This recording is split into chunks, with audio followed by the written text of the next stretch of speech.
Ayan, good morning ulit mga kapuso! Ngayong mahal ang gas. Grabe, mahal ang gas. Talaga.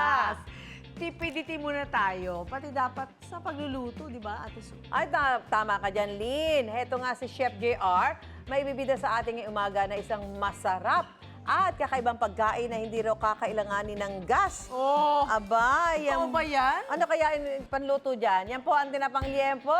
How can that be, Ate Yes, Su? oo. Kakaiba yan, Chef. Natikman mo na ba? Ano ang lasa ng tinapang liempo? Curious ako sa lasa niyan. Pag tinapa kasi iniisip ko lagi isda. Oo nga eh, So, kaya diba? nga A curious ako blessed sa morning, beautiful ladies. Naku ma'am, hindi pa natin natitikman. Pero tumawid eh. since I'm from the mountain province, I have an idea kung ano yung magiging lasa ng ating tinapang liempo kasi meron po kaming kiniing, 'di ba, sa mountain province. Pero yun nga po, Teka, di pa napadayo kami tayo naalis. dito sa Bulacan, sa isang legendary tinapahan para alamin yung mga technique na ginagamit nila dito. Kagaya po ng sabi ni Ma'am Susan at saka ni Ma'am Lynn na yung gagamitin nating panluto dahil nga po nagtataasan na ang mga presyo ng bilihin, ultimo yung LPG, talaga namang mahal na rin ngayon, pwede tayong gumamit ng mga bagay na nakikita natin sa paligid, kagaya po ng kahoy na panggatong, yung mga palotsina, at saka kusot, para gumawa ng isa nga nating solid na tinapang liempo. Ayan, excited na rin ako matikman yan kung ano bang magiging lasa niyan. At dahil 50 years na po yung pinuntahan nating pagawaan or tinapahan dito sa Bulacan, kuhang-kuha na nila yung timpla, yung tamang technique, ika nga. Kaya, wag na natin patagalin pa yan. Tawagin natin ang ating kaibigan, si Ma'am Mercy De Jesus. A blessed morning, ma'am. So, yung bida po natin ngayon is yung ating tinapang liempo. So, syempre, pag ginagawa po yan, nilinis na yan. At ano pa ba yung ibang preparation na ginagamit nyo dyan? Tsaka pakukuluan siya. Okay, so parang pre-cook, par-cook ang gagawin. Pagkatapos, tsaka pausukan. Pausukan. Pero yung sinasabi po natin, ituturo natin sa ating mga kapuso, is yung technique na ginagamit ninyo. Palotsina, kahoy, tsaka kusot. So ito po yung sa atin, ito po yung, anong tawag dito, ma'am? Drum. Ito yung drum natin, meron tayo dyang baga sa ilalim. Ayan, no? Tapos, ganyan lang siya. Siyempre, parang may butas lang ito, ma'am. No? Ano may pong butas sa lalagyan ilalim. natin? Yung kahoy. Yung kahoy. Ayan, Ilalagay palotsina natin. lang yan. Mga kadalasan po, mga kapuso, kwan lang yan. Ano ba to? Parang tinatapon lang. Di ba po? Tapos lalagyan natin ng kusot. Kusot. So yan po yung nagbibigay nung kakaibang lasa doon sa ating mga signature na itinitinda, ma'am, no? Ayan, palutsina din yan. Okay. Tapos ibabalik lang po Teka natin. lang, ako na. Ayan. Si Ma'am Mercy na ang bahala dyan. So iipitin lang natin yan dyan. Tapos, Palpalob natin yung mga isda. At Okay. liempo.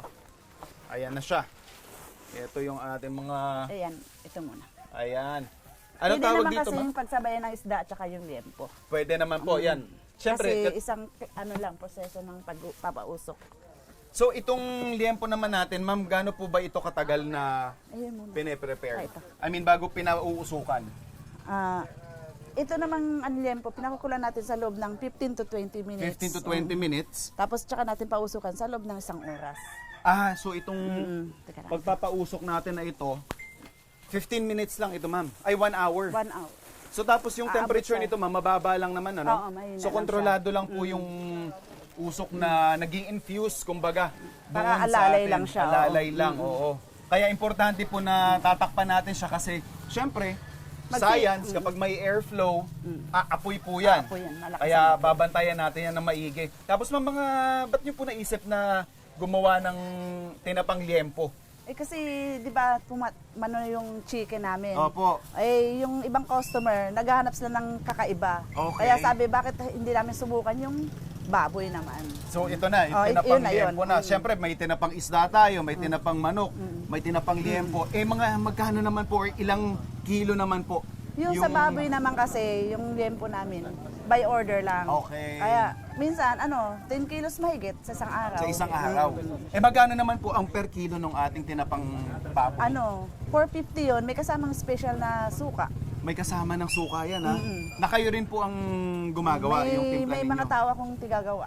Okay, very nice. At syempre, pag sinabi naman nating tinapa, Ma'am Mercy, di ba perfect na partner yan sa almusal. I'm sure yung mga kasama natin dyan sa studio nananakam na. Tapos ma'am, ito, o-order lang sa inyo, tapos the day after, no? Okay. Ito, siyempre, samahan mo kung mag-almusal tayo. Ma'am Mercy, ito. Ito yung ating mga offerings, mga kapuso. At siyempre, ito yung ating tinapang liempo. Ayan, oh.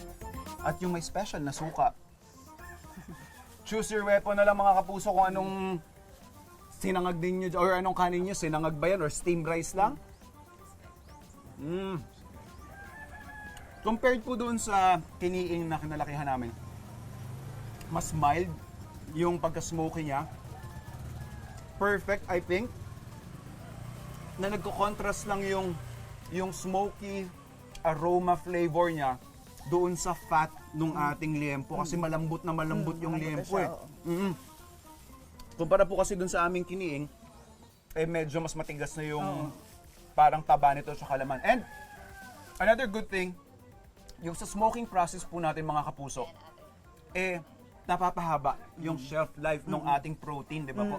Ano naman po ang shelf life nitong inyong mga Basta tinapamang? naka-freezer yan. Lahat ng klase ng isda, liempo, manok, aabot naman ng ilang buwan.